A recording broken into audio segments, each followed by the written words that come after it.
why I think it's important for everyone to go to the Hollywood Fringe Festival is you're going to see a collection of probably some of the most talented up-and-coming young artists, and whether it be sketch, improv, musical, comedy, everything I've exposed myself to so far, I haven't been disappointed, and the artists I've met so far through Zoom calls like this, there's so many talented people in your community, Southern California, that I can't see you not wanting to go.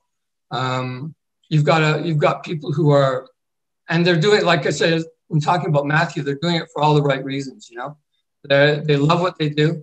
I can't imagine a better day out than, stringing together 2 or 3 Fringe shows, and the community that you will become a part of as an audience. And it is really a communal kind of thing.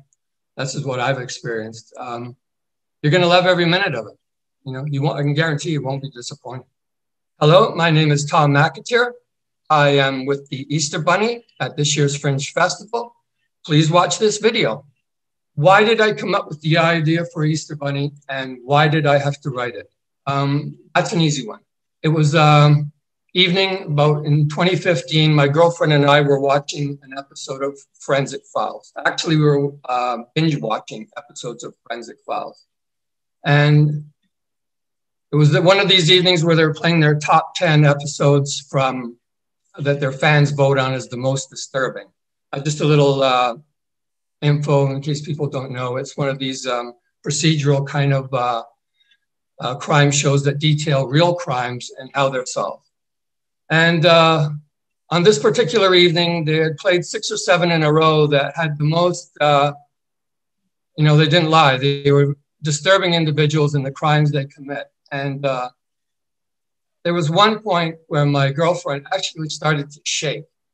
And being a man sitting next to her, there was almost a funny sense of guilt that came over me because everyone they detailed was a man.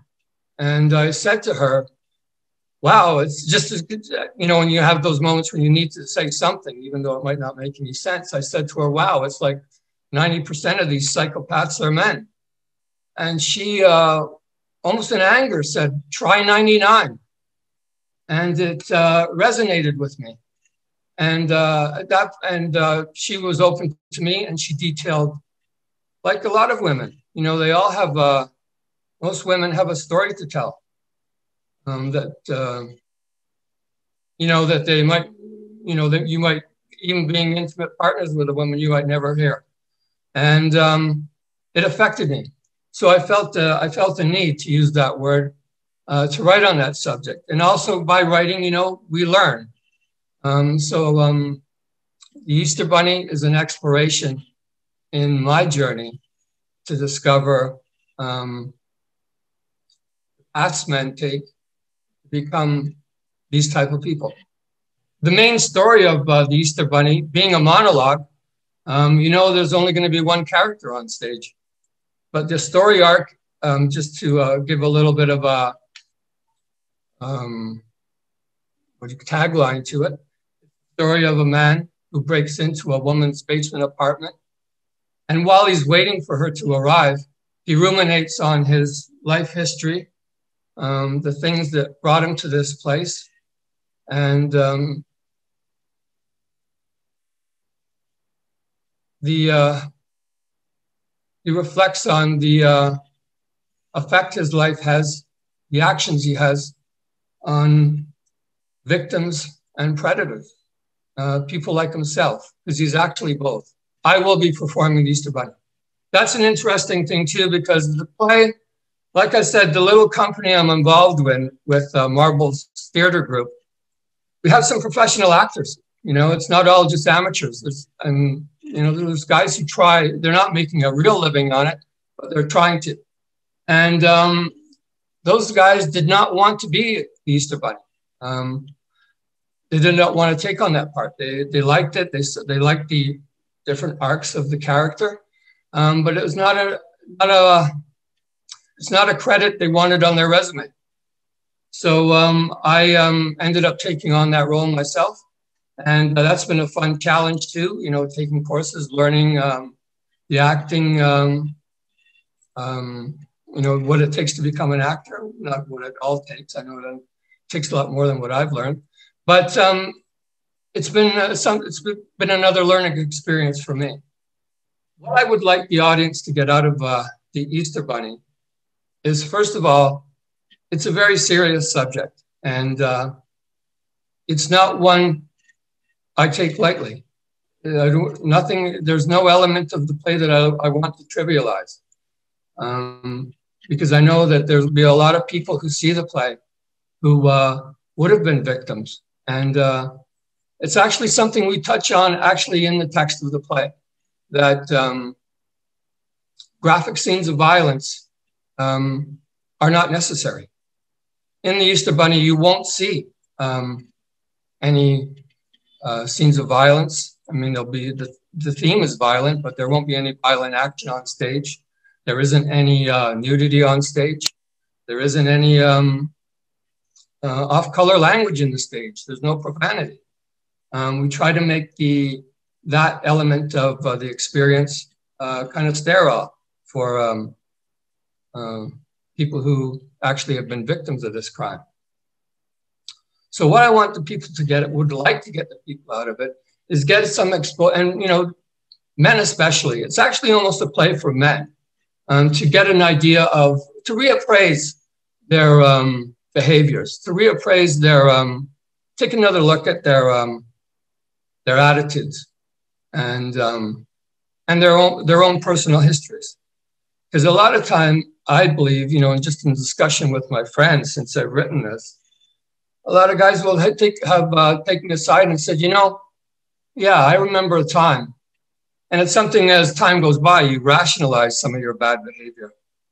But, you know, I don't like to generalize, but I think most men can identify with some incident in their history where maybe they made some bad decisions. Why should people go to my play at the Hollywood Fringe? Well, there's only going to be one play, one night where you're going to be actually able to go, and that's going to be at the Stephanie Feury Studio Theater on August 21st. Matthew Quinn, through his combined Artform and Theater Asylum, is going to have an international night of, or International Day of Theater live stream. So the play will be live streamed at the Stephanie Feury Theater on August 21st. My show will be at 4:40, but there's going to be a collection of great shows there. But why you should live stream it, I really believe the Easter Bunny will probably be the most, I think it's going to be one of the most powerful experiences you'll have at this year's Fringe. As the director, when he came on board, he said, why I'm agreed to do this play? He says, because it's not really material that I look for. This isn't a play that where people after it will say, okay, where are we going for drinks or that? No, you're gonna want to talk about what you just saw.